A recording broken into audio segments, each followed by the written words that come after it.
microphone. Happy International Women's Day.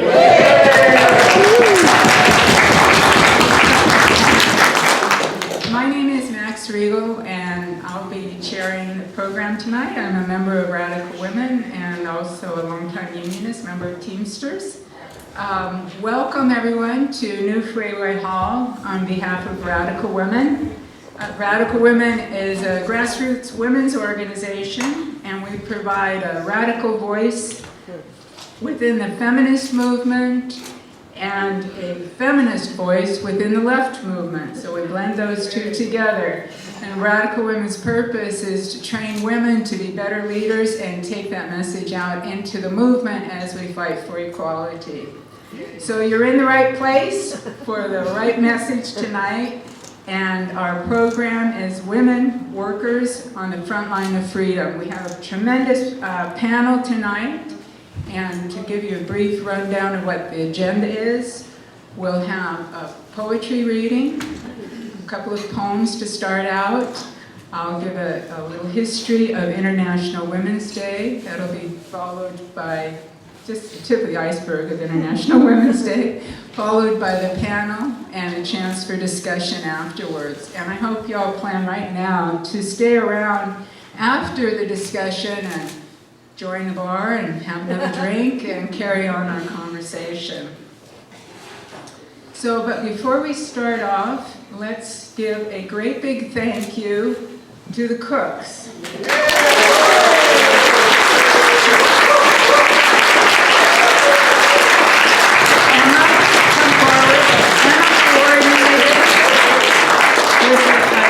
With wonderful helpers, a beautiful global feast for us tonight to start off the program to feed the body as well as the mind. So thank you, Emma. And thank you also to everybody who helped set up this beautiful hall with the displays and the posters that commemorates International Women's Day. During the program tonight, the bar will be open, so if you feel that you need something to wet your whistle for discussion, go ahead. And we'll also be selling some raffle tickets, which LaDon has raffle tickets over here. That helps defray the expenses for putting on programs like tonight. And I wanted to also invite you to some upcoming things back here at Freeway Hall. There's a little blue flyer that's, on your table, and these are for the upcoming Radical Women meetings. Our next meeting is next Thursday, March 17th, and we'll be talking about from brassy ideas to brass tacks, how to put the ideas into action. And the following Tuesday, 2 weeks out, on the 29th, is a discussion circle that we have back here at Freeway Hall. And we will be discussing women's psychology, mental illness as a social disease. If that topic piques your interest, there's a little pamphlet in the back that will tell you that's the basis of the discussion. So I wanted to also start out tonight with an update on a really important case that Radical Women has been very involved in, and that's the case of Nestor Salgado. And Sue Dossicle, who's the coordinator of the Seattle organizing to free Nestor, will give us an update on her case.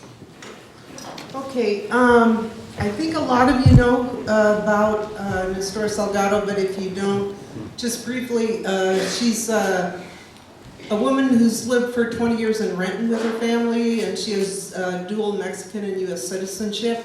And she went back to help her family in Mexico and got involved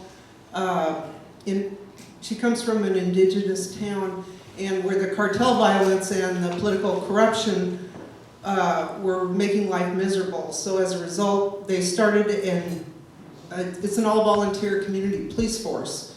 And they were battling the cartels and the crooked politicians, and she was elected the leader of that police force. And as a result, the government retaliated and put her in prison, and she's been in prison for just over 2.5 years now. And a lot of organizations, including a big role played by organized labor in supporting her case, is really built up momentum, and we are cautiously optimistic now that she will be released soon. And of course, we've also been working, there's a whole group of political prisoners with her that got arrested too. But anyway, so we're very hopeful. On March 26th, there's going to be a rally at the Mexican consulate here in Seattle. We're hoping it will be a victory rally and calling for the release of the other political prisoners. If she's not out for some reason by then, it'll be a protest rally because it'll be time to ramp up the pressure. And whenever she does get out, there's also going to be a celebration here at New Freeway Hall, date to be determined based on when she's released. So if you guys sign up on the Radical Women contact sheet up there, you'll be sure and get notified as soon as our committee and her family knows that she's been released, and so you can celebrate and or protest as required.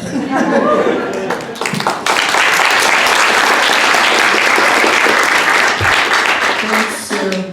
And if you want to make another way you can make sure that you have the newest updates on Ms. Doer's case and a lot of other things going on internationally and locally is to get a copy of the Freedom Socialist newspaper. And Radical Women has a regular column in here where we talk about what we're doing and where we're going. This is available through Andrea, who's at the bookstore, waving her hand there. You can get a subscription or a single issue.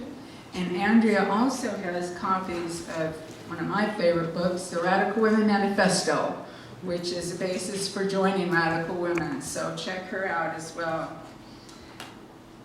So let's get rolling with International Women's Day.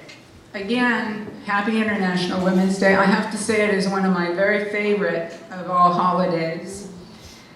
Not only because it pays tribute to the many women who've gone, and men who've gone before us in our fight for freedom, but it also celebrates those who are fighting today. International Women's Day was first proposed in 1910 by Clara Zetkin, who is a German socialist, and she proposed at an international conference in Copenhagen that this day mark women workers and the battles that we've fought. She was particularly moved because of and inspired by U.S. women, garment workers, who had been out on strike. And these were mainly immigrant women and Jewish women. They were organizing in New York in 1908, against really horrific working conditions, 12 to 14-hour days, if you can imagine. 8 seems like more than enough. Child labor, dangerous working conditions that they faced at the time, and the women were also urging the right to vote and a union. A year after that first demonstration in 1908, 30,000 women garment workers went out on strike, again protesting the conditions that they were working under.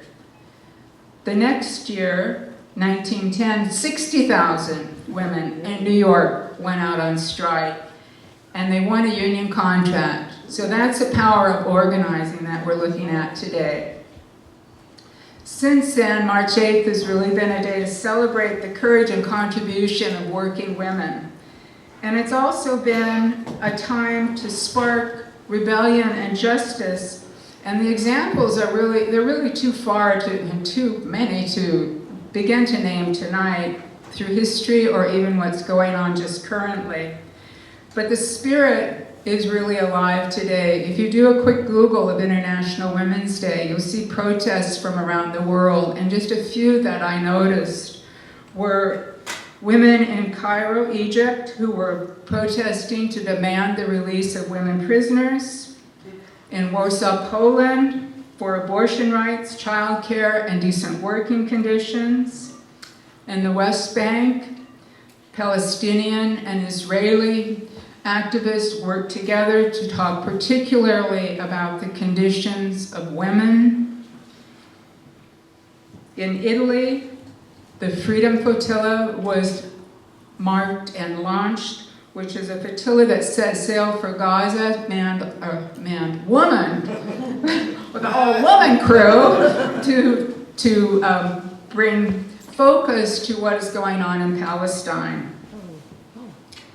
In Bogota, Colombia, there was a march that was called the March of the Whores, which maybe is something like Slut Walk was here, and they were demanding an end to violence against women. So in cities really large and small across the country, the US, and across the world, protests have erupted. Within the US, I think that original spirit of the 1900s lives on, so I think we should give a shout out to those women and men across the country, and particularly New York, who were marching for the $15 minimum wage, and standing also with thousands who marched and said that Black women's lives also matter.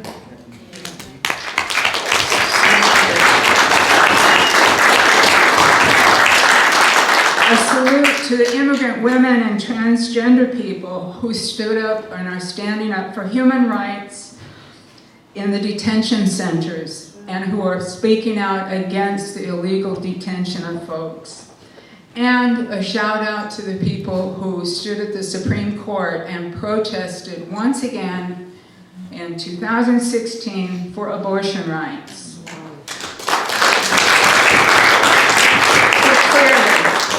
This spirit of resistance lives and is very much alive, and anybody who tells you different is just blowing smoke.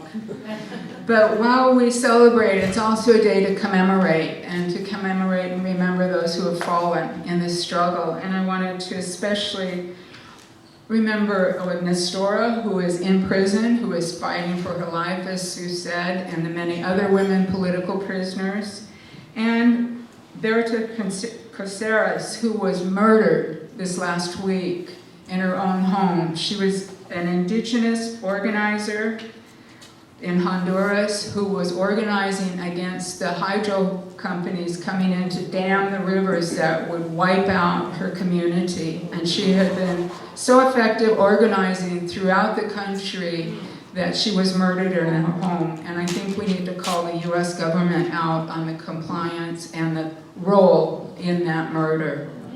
So we stand with those women as well, and we mark this day as one to celebrate and one to fight on.